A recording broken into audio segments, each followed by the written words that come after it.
Hello everyone, welcome to management guide. So आज हम देखेंगे यूनिट 10 के बारे में।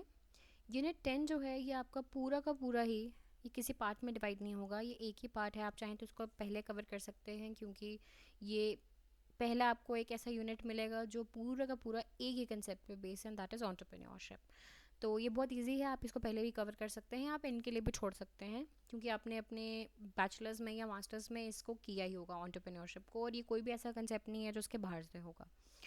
एंटरप्रेन्योरशिप डेवलपमेंट है, उसमें हम कंसेप्ट पढ़ेंगे, उसका टाइप्स पढ़ेंगे entrepreneurship development and type of entrepreneurs, type of entrepreneurship पढ़ेंगे, थ्योरीज पढ़ेंगे जो डिफरेंट डिफरेंट स्कॉलर्स ने, डिफरेंट डिफरेंट ऑथर्स ने आपको ये थ्योरीज दी हुई हैं कि एंटरप्रेन्योर किस किस टाइप के हो सकते हैं, हम वो सब कुछ पढ़ेंगे।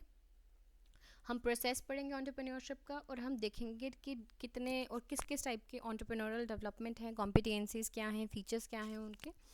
पी वाई क्यू में जो पी वाई क्यू का क्वेश्चन थे एंटरप्रेन्योरशिप पे, वो सीधा डायरेक्ट क्वेश्चन ये थे कि हमको 4 फीमेल एंटरप्रेन्योर्स के बारे में लिखा गया था और उनकी एंटरप्राइजेस के बारे में पूछा गया था, जो अगेन एक करंट से रिलेटेड क्वेश्चन होगा। तो आप जब भी न्यूज़पेपर पढ़ते हैं, जब भी कोई करंट की बुक पढ़ते हैं या पेपर 1 की भी तैयारी करते हैं, तो आप इसको ज़रूर देखें कि कौन से एंटरप्रेन्योर्स इस टाइम फेमस है और उनकी एंटरप्राइजेस कौन कौन सी हैं।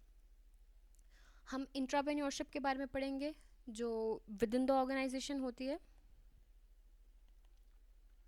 हम वुमेन एंटरप्रेन्योरशिप के बारे में पढ़ेंगे, जिससे आई थिंक 2025 में तो डायरेक्ट ही क्वेश्चन आ गया वुमेन एंटरप्रेन्योरशिप का। हम रूरल एंटरप्रेन्योरशिप के बारे में पढ़ेंगे, जो भी इनको पॉलिसीज़ दी जाती हैं उनके बारे में पढ़ेंगे।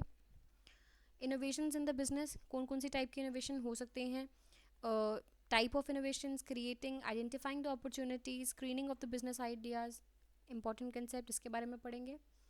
हम पढ़ेंगे बिजनेस प्लान के बारे में, उसके फिजिबिलिटी प्लान के बारे में। बिजनेस प्लान अलग कंसेप्ट है, फिजिबिलिटी एनालिसिस अलग कंसेप्ट है, उसके बारे में डेप्थ में पढ़ेंगे। Concept and process of technical, market and financial analysis के बारे में पढ़ेंगे। Again micro small scale industries in India and role of government in promoting these current concept, इसके बारे में पढ़ेंगे।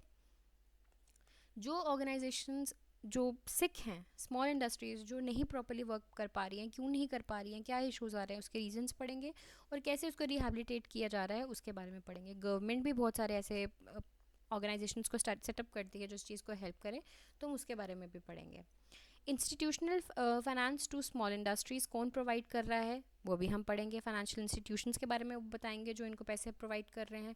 कमर्शियल बैंक्स बताएंगे, कोऑपरेटिव बैंक्स बताएंगे, और माइक्रो फाइनेंस बताएंगे। कहीं ना कहीं ये यूनिट हमने अपने पिछले टाइम में पढ़ी है, तो इसको आप समझिए कि इसको सिर्फ रिवाइज ही करना है क्योंकि ये बहुत ही इजी कंसेप्ट है और क्वेश्चंस तो इससे भी आएंगे, तो ये आपका काफ़ी मार्क्स गेनिंग कंसेप्ट है।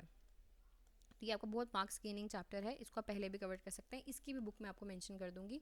But I will recommend you कि आप इसको मोर ऑफ करंट के रिलेटेड ही लेके चलें, और जो डायरेक्ट आपको यहाँ टॉपिक्स दिए उनको तो आप पढ़ ही लें।